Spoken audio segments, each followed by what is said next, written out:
Assalamualaikum teman-teman. Kami dari kelas 4 ingin mengenalkan permainan tradisional.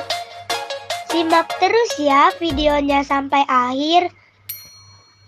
Permainan tradisional adalah suatu aktivitas bermain yang dilakukan oleh anak-anak sejak zaman dahulu dengan aturan-aturan tertentu guna memperoleh kegembiraan dan memiliki kandungan nilai dan manfaat yang tersimpan di dalamnya dan dapat memberikan efek positif bagi siapa saja yang memainkannya.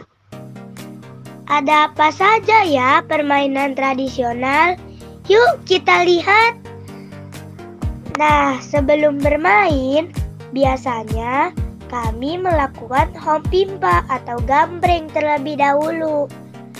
Hompimpa dilakukan untuk mengawali permainan dan sambil bernyanyi hompimpa alayum gambreng, Ma Ipa pakai baju rombeng. Nah, kita akan membahas tentang salah satu permainan tradisional, yaitu permainan karet. Permainan karet adalah salah satu permainan tradisional yang banyak digemari anak-anak.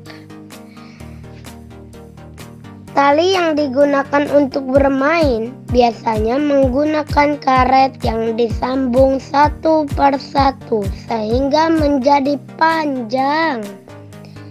Setelah itu, ujung karet diikat dan siap kamu gunakan untuk bermain lompat tali. Permainan ini biasanya dimainkan oleh lebih dari 2 orang dan ada 2 orang yang akan bertugas memegang tali.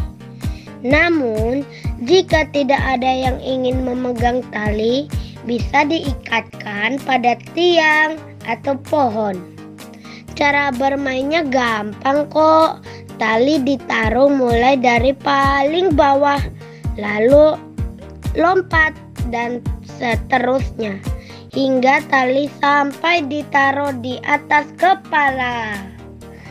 Jika tidak bisa melompat, harus diulang lagi dari level terbawah. Pemenang dari lompat tali ini bisa menyuruh yang kalah apa saja, asal jangan yang aneh-aneh ya.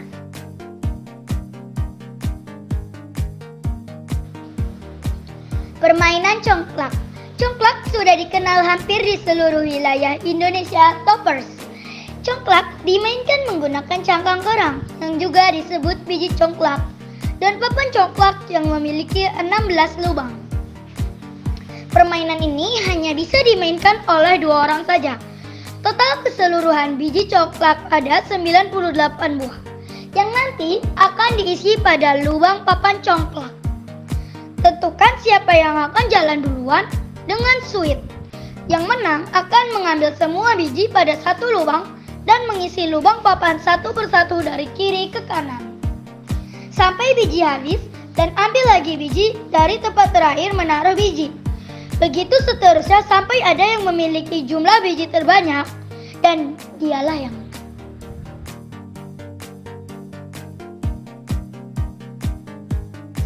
Permainan ular naga panjang.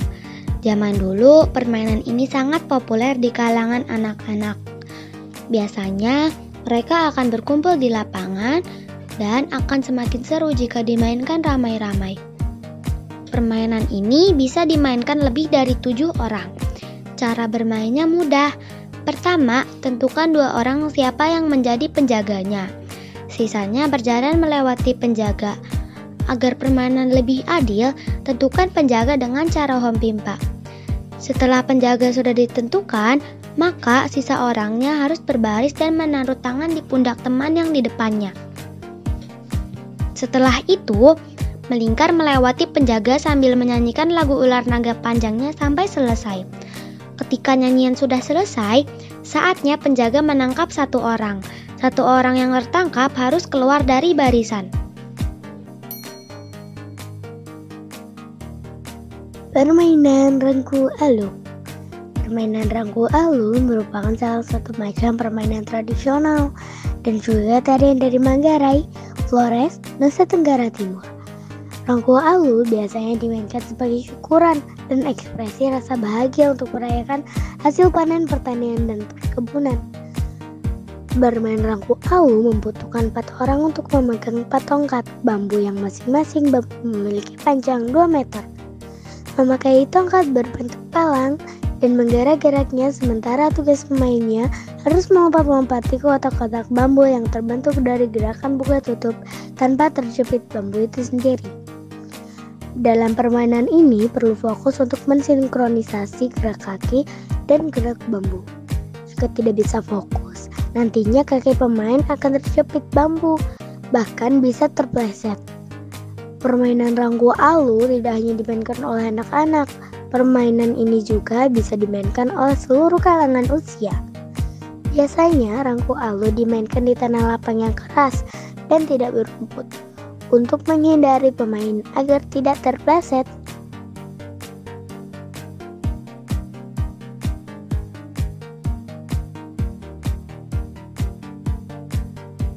Permainan engklek.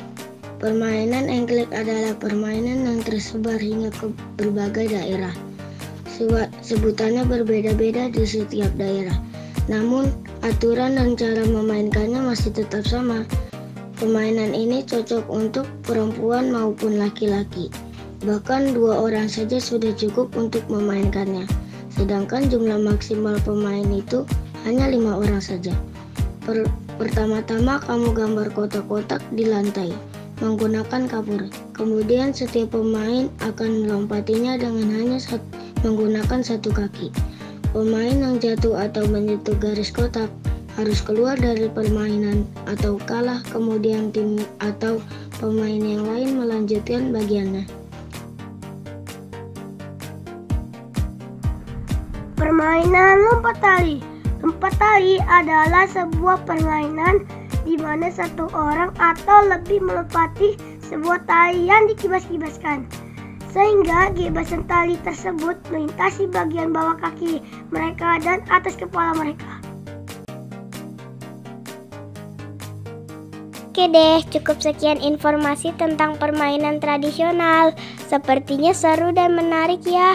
Tapi ingat, jangan sampai kita lupa belajar karena keasikan bermain ya.